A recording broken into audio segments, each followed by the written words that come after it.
तो students welcome back. और आज हम लोग करेंगे numericals of national income by income method. इससे पहले हम लोग एक्सपेंडिचर मेथड के न्यूमेरिकल्स कर चुके हैं और हमने उसमें सीखे थे कुछ ट्रिक्स, एक प्रोसेस, और आज भी हम सेम उन्हीं स्टेप्स को फॉलो करेंगे। Right, so let's begin with me. So students, income method के थ्योरेटिकल पोर्शन में हम लोगों ने पढ़ा था कि इनकम मेथड के जैसे एक्सपेंडिचर मेथड के कंपोनेंट्स थे वैसे ही इनकम मेथड के भी कंपोनेंट्स हैं। और वो कंपोनेंट्स हैं क्या क्या? COE, it means compensation of employ, rent and royalty, right. Third component was profit, fourth was interest, and fifth was mixed income.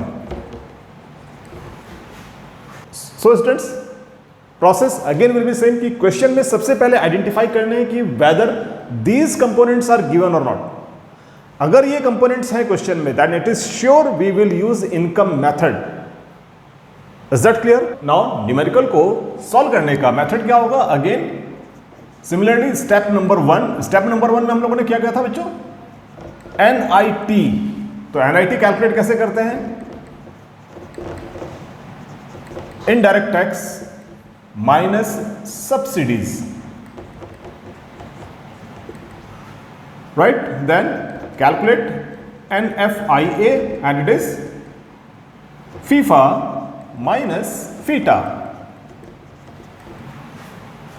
Right. And third depreciation को क्या क्या बोलते हैं? कंजम्पशन ऑफ फिक्स्ड कैपिटल, और इसका एक और नाम भी है, that is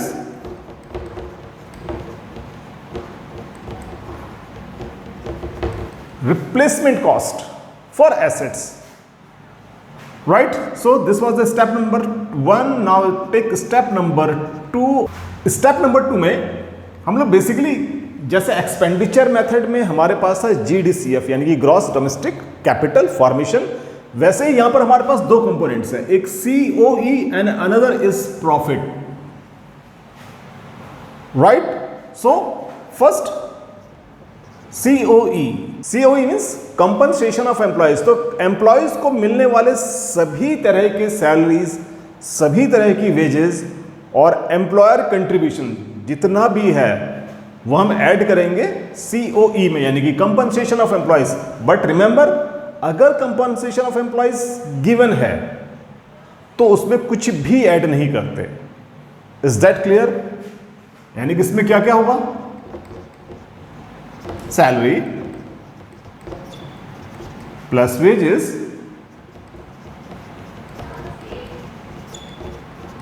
plus employer contribution, right. So next में प्रॉफिट में डिविडेंड है, कॉर्पोरेट टैक्स, रिटेन अर्निंग जिसको रिजर्व भी कहा जाता है, या फिर saving of private sector enterprises. So exam में मोस्ट ऑफ द टाइम आपके पास सेविंग ऑफ प्राइवेट एंटरप्राइजेस के नाम से आता है, it is retain earning. So again, अगर क्वेश्चन में प्रॉफिट गिवन है तो इन सबको ऐड करने की जरूरत नहीं है, लेकिन अगर प्रॉफिट गिवन नहीं है तो ये सारे एलिमेंट्स प्रॉफिट के वो ऐड होंगे। Is that clear? बाकी रेंट और रॉयल्टी क्वेश्चन में हमेशा गिवन होता है, इंटरेस्ट भी सीधे सीधे गिवन होगा, मिक्स्ड इनकम भी सीधे सीधे गिवन होगा, राइट।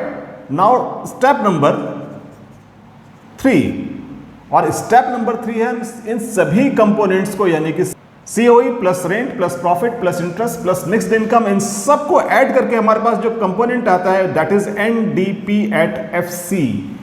इसको डोमेस्टिक इनकम भी कहते हैं, राइट। Now step number 4। अब अगर इन कंपोनेंट्स को ऐड करके हम NDP-FC निकाल देते तो इसके बाद जो भी एग्रीगेट्स आपसे एग्जाम में पूछा जाता है हम उसको कैलकुलेट कर सकते हैं। Suppose we are asked national income, तो NDP at FC net common है, डोमेस्टिक से किस में कन्वर्ट करना है? नेशनल में, और इसके लिए हम लोग क्या करते हैं? NFIA, right? सो जब भी हम इन न्यूमेरिकल्स को करेंगे we will follow these steps.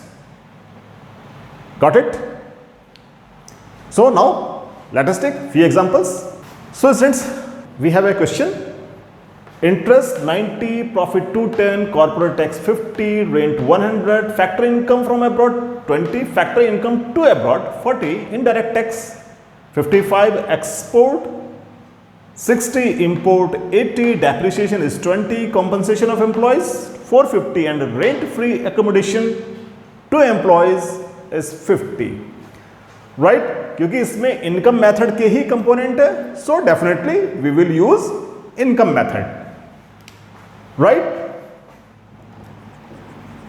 हमारे स्टेप्स वही होंगे. Step number 1. स्टेप नंबर 1 में क्या क्या करना था? We are to calculate NIT यानी कि नेट इनडायरेक्ट टैक्स, और इसका फॉर्मूला होता है indirect tax minus subsidy.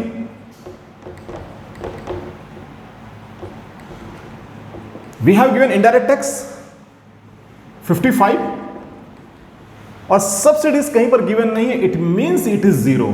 So NIT is 55. Right?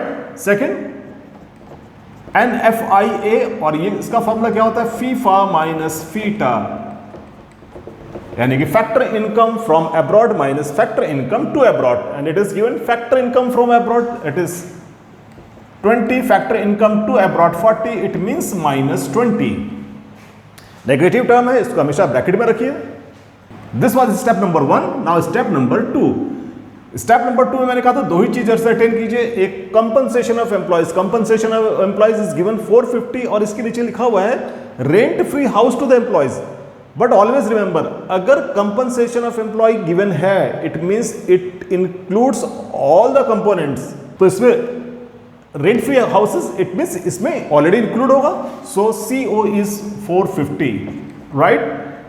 और एक हमें असरटेन करना था प्रॉफिट.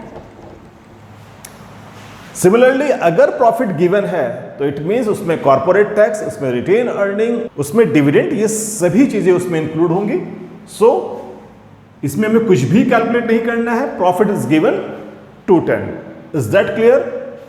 जैसे यहां पर कॉर्पोरेट टैक्स गिवन है तो कॉर्पोरेट टैक्स ऑलरेडी प्रॉफिट में इंक्लूड होगा. So profit will be taken as 210. Now step number 3. और स्टेप नंबर 3 में था इन सभी कंपोनेंट को ऐड करके क्या आता है? NDP at FC यानी कि COE plus rent plus profit plus interest and plus mixed income. Right? So NDP at FC क्या होगा? COE it is given 450 plus rent is given as 100 plus profit is given 210, interest we have 90 and mixed income. तो mixed income question में given नहीं है then take it as 0. लिखने की जरूरत नहीं है, बट अगर 0 लिख भी दोगे तो कोई इश्यू नहीं है. So we get NDP at FC 850. Now finally step number 4. और स्टेप नंबर 4 में हमने कैलकुलेट करना है NNP at FC and we have given NDP at FC. Right? तो नेट कॉमन है, डोमेस्टिक से कन्वर्ट करना है नेशनल में तो NFIA ऐड होगा, बाकी factor cost again it is common. So 850 और NFIA we have already calculated minus 20, यानी कि 850 माइनस 20 दिस कम्स 830. राइट? यहां पर हमारे पास दो टर्म्स थी, एक्सपोर्ट और इंपोर्ट. ये दोनों टर्म्स एक्सपेंडिचर मेथड की, इसको यहां पर इनका कोई यूज नहीं है. Is that clear? So students, इस तरह से हम लोग कैलकुलेट कर सकते हैं नेशनल इनकम या उसका कोई भी aggregate using income method. Income method में कभी कभी हमसे एक और टर्म पूछी जाती है और वो है ऑपरेटिंग सरप्लस.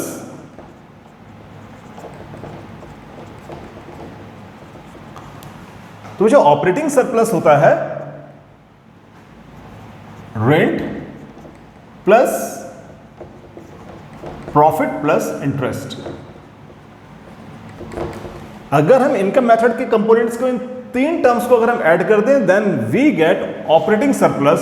और अगर इस क्वेश्चन में हम लोग ऑपरेटिंग सरप्लस कैलकुलेट करना चाहते हैं, then rent 100, profit 210 and interest is 90, so we get 400। Is that clear? तो अगर कभी आपसे ऑपरेटिंग सरप्लस पूछा जाता है तो उसका फॉर्मूला ये होता है। इट मींस इनकम मेथड के दो कंपोनेंट COE और मिक्स्ड इनकम इसमें इंक्लूड नहीं होते हैं। Is that clear? So it is all about income method. So students, if you have learn something from this video, then you can share and subscribe the channel. See you in next video with a new topic. Stay tuned.